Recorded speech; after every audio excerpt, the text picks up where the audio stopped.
চলে এসছিস?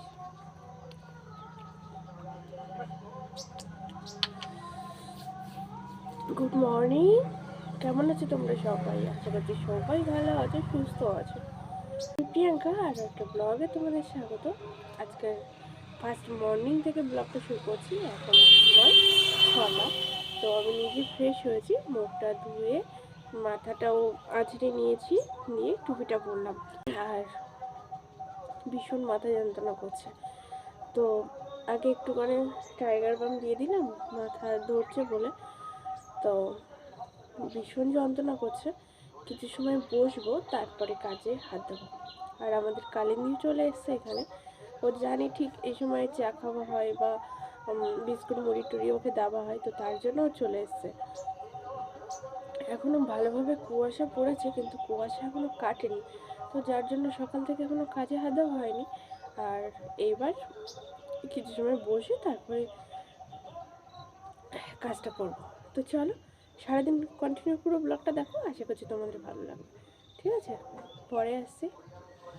এই যে প্রথমে এই ঘরটা ঝাঁটিয়ে নিচ্ছি, বাসি ঘর আগে না ঝাড়ু মেরে নিলে না, সে বেলা অবধি পড়ে থাকলে আর ইচ্ছে করে না ঝাড়ু মারতে।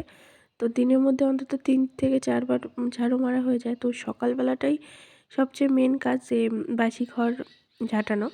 তো আমি প্রথমে ভালোভাবে ঘরটা ঝাঁটিয়ে নিয়েছি। বাবু ঘুমোচ্ছে বলে আস্তে আস্তে ওই ঘর থেকে ঝাড়ু মেরে নিয়ে এসে আর দরজাটা ঝাঁপিয়ে দিলাম।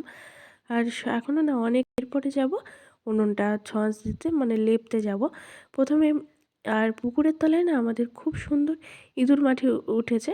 তো ইঁদুর, তো তার জন্য একটু গোবর দিই আর ইঁদুর মাটি দিয়ে উনুনটা লেপে নিচ্ছি। প্রায় অনেক দিনের পর থেকেই এই উনুনটা লেপা হচ্ছে।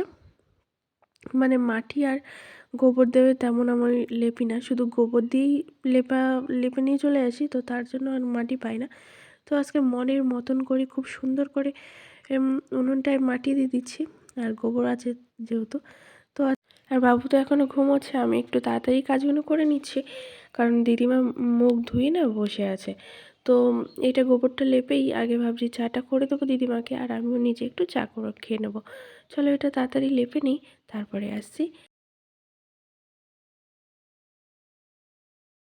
যেই কাজগুলো শেষ করে আসলাম, দেখি বাবু উঠে গেছে। তো দিদিমাকে চা দিয়ে দিয়েছি, আর আমি বসে এখানে চা খাচ্ছি। আর জানলা থেকে রোদ দিয়েছে, আর এখন ঠান্ডাটা না যেহেতু পড়ছে না খুব, ও মানে হালকা ঠান্ডাটা আছে। তো বাবু বলল আমি চা খাবো না, তো ওকে বিস্কুট দিয়েছি, বসেও বিস্কুট খাচ্ছিল। আর আমি এই পাশে এসে রান্নাঘরে এসে চা খাওয়ার পরে এই যে হাঁড়ি কড়াইগুলো লেপে নিচ্ছি, কারণ আমি তো এখন উনুনে রান্না করি, গ্যাসে এখন খুব কমই করি। আর আমার এখন উনুনে রান্না করতে খুব ভালো লাগে, গ্যাসে মনে হয় অতটা ভালো লাগে না এখন, কারণ গ্যাস ভীষণ আস্তে আস্তে জ্বলে। যেহেতু আমার পক্ষে যদি এক্ষুনি রান্না বসিয়ে দাও, ঝপাঝপ রান্না হয়ে যাবে। তো আমার আর উনুনের খাবার রান্নার টেস্টটাই ভীষণ আলাদা রকমের। তো আমি ভাবছি এইবার চিনুর বাবা আসলে বলতে হবে যে উনুনে জন্য কাঠ কেনার কথা, কিছুটা বেশি করে কাঠ কিনে রাখলে, যেহেতু উনুনেও মাঝে মধ্যে রান্নাটা করে নেবো, তাই না? আর আমি উনুনটা আস্তে আস্তে ধরিয়ে নেওয়ার চেষ্টা করছি। আর একবার যদি উনুন ধরে যায় না, তো বেশি সময় আর লাগে না রান্না হতে। আর এই পাশে না আমি বস্তায় করে সব পেপারগুলো গুটিয়ে রেখে দেই, কারণ উনুন ধরানোর পক্ষে আমারই সুবিধা হয়, যেখানে যা পাই সেখান থেকে নিয়ে এসে পেপারের মধ্যে এইগুলো রেখে দেই। তো চলো, আমার উনুনটাও ধরানো হয়ে গেছে, এবার ভাতও বসিয়ে দিলাম। ভাত তো হয়ে গেছে, আর আজকের মনে হচ্ছে না অন্য জায়গায় আছি, কোথায় বলো তো, এটা রান্নাঘরেই আছি। রান্নাঘরে বসেছি খেতে আজকের। আর এই যে দিদিমা বসেছে, আমি আর বাবু তো আছেই। তো চলো তোমাদেরকে দেখাই যে আজকে সকালে আমাদের খাওয়া দাওয়া আর কি আছে। ঠিক আছে, চলো। এই যে দিদিমাকে দিয়েছি, দেখো ডয়রা কলা, দিদিমার ভীষণ পছন্দ। আর আমার পছন্দ ওই যে টমেটো, পেঁয়াজ, কাঁচা লঙ্কা, শুধু মানে এরকমভাবে খেতে ভীষণ ভালো লাগে। আমি নিয়েছি এদিকে, আর বাবুকে দিয়েছি। তো চলো খাওয়া দাওয়াটা কমপ্লিট করে নিই, তারপরে আসছি।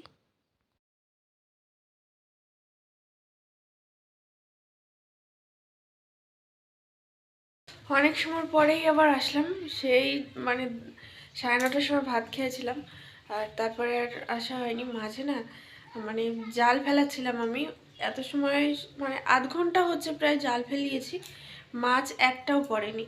আর না পেরে ভাবলাম স্নানটা করে আসি আর পুজোটা দিয়ে নিই। বেলাও অনেক হয়েছে, প্রায় এখন 11টা বাজে। তো যা মাছ পড়েনি, আর দুজন গেছে বড়শি আটতে, মানে আমি ধরে তো পড়েনি, আর দিদিমা আর বাবু মিলে আবার ওরা বড়শি আটছে।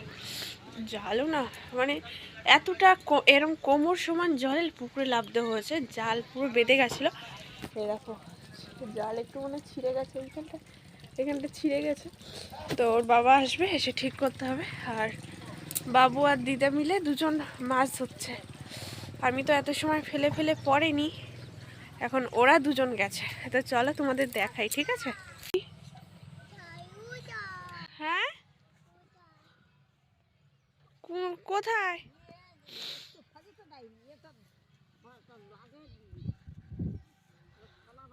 লাগতেছে?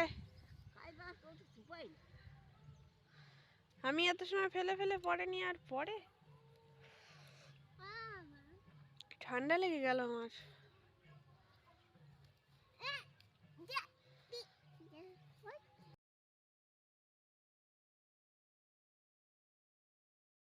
এসে তারপরে না রান্নাটা করে নিয়েছিলাম, আর মানে দেরি হয়ে গেছে বলে তাড়াহুড়ো করে করেছি।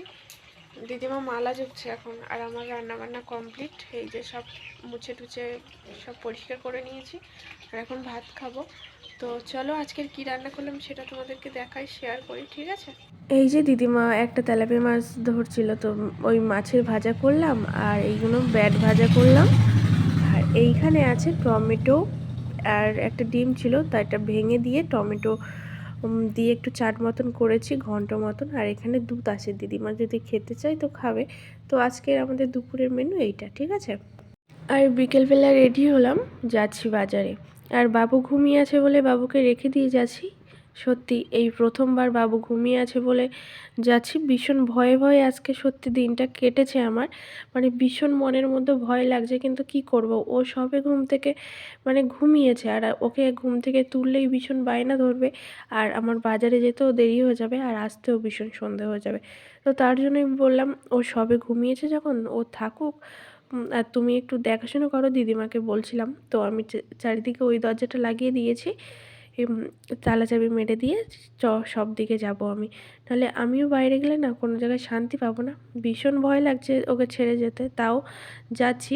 আজকের একটু মনের সাহস নিয়ে যাচ্ছি, মানে এখনও ছোটোবেলা থেকে ওকে আজও পর্যন্ত আমি কোনো দিন একা ছাড়িনি। যেখানে গেছি আমি ওকে সঙ্গে করে নিয়েই গেছি, কারণ আমি দিদিমার উপরে একদম ভরসা করি না, কারণ দিদিমার বয়স হয়ে গেছে, আর বয়স্ক মানুষের উপরে ভরসা না করাই ভালো, তাই না? তো ও ঘুমিয়ে আছে বলে তার জন্যই আমি রেখে দিয়ে যাচ্ছি, কিন্তু সব দিকে তালা চাবি মেরে তারপরে আমি যাচ্ছি। ওই দিকে চাবিটা মেরে দিয়েছি, আর এই দিকে দরজাটা লাগিয়ে দেবো। তো দিদিমা বলছে না এই সামনে বসবে, তো আমি দিদিমাকে বলছি বসতে হবে না, তুমি ঘরের মধ্যে যাও, গিয়ে বসো, আর ও উঠে আসলে না এই সামনে থেকে পুরো রাস্তায় বেরিয়ে আসবে। তো তার জন্যই দিদিমাকে বললাম তুমি ঘরের মধ্যে থাকো, আমি এই ধারে দরজাটা লাগিয়ে দিয়ে তারপর যাবো, তাহলে ও ঘুম থেকে উঠলে না আর বেরোতে পারবে না ঘর থেকে, ও ঘরের মধ্যেই বসে থাকবে। তো দিদিমা ওই যে জানলার মধ্যে বসে আছে দেখছে, ঠিক আছে? তো চলো আমি বাজারে যাই, বাজারে গিয়ে বাজারটা করে তারপরে তোমাদের সাথে শেয়ার করছি। তাড়াতাড়ি গাড়িতে করে যাব, আজকে আর হেঁটে যাব না। এই যে বাজার টাজার সব কমপ্লিট করে, আর এই যে গাড়িতে বসে আছি, গাড়িতে বলছে লোক না হলে না ছাড়বে না। তো তার জন্য আর বাজারের ব্যাগটাও আমি সঙ্গে করে নিয়েছি। তো ভীষণ ভয়ও লাগছে, বাবু যে কী করছে বাড়িতে। বাড়িতে এসে দেখি এই একজন উঠে গেছে, উঠে কান্নাকাটি করছিল, এসে ওই খাবার দিয়েছি, খাবার খাচ্ছে, ভীষণ কান্নাকাটি করছিল। তো এখন ব্যাগটা একটু পরে গোছাবো, মানে এই প্রথমবার ওকে রেখে দিয়ে আমি বাজারে গেছি, কোনোবার যাই না, ওকে রেখে দিয়ে বাজারে যাই না। তো মনের ভিতরে অনেকটা ভয় ছিল, ভীষণ ভয়, মানে ভয়ে ভয়ে গেছি যেটা বলে। তো চলো আবার সন্ধ্যাবেলা আসছি, ঠিক আছে?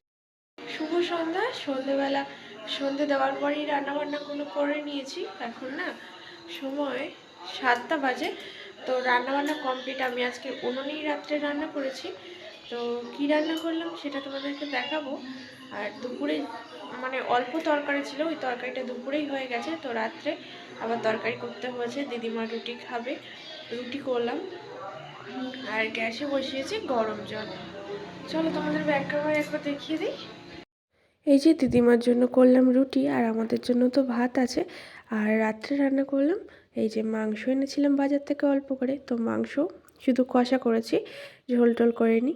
ঠিক আছে, তো চলো এখন সব তো কমপ্লিট হয়ে গেছে, এখন খাবো। দিদিমা ঘুমোচ্ছে ওই ঘরে, লাইট বন্ধ করে দিয়ে ঘুমোচ্ছে। আর দিদিমার ঘরে বাবু আছে, বাবু এই যে টিভি দেখছে, ও বিছানার মতো ওকে দেখাই যাচ্ছে না, কিন্তু ও এর মধ্যেই বসে আছে, ওই যে